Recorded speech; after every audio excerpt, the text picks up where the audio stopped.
القارعة ما القارعة وما أدراك ما القارعة يوم يكون الناس كالفراش المبثوث وتكون الجبال كالعهن المنفوش فأما من ثقلت موازينه فهو في عيشة راضية وأما من خفت موازينه فأمه هاوية وما أدراك ما هي نار حامية.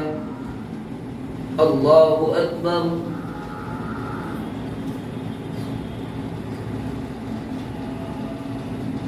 سمع الله لمن حمده. الله أكبر.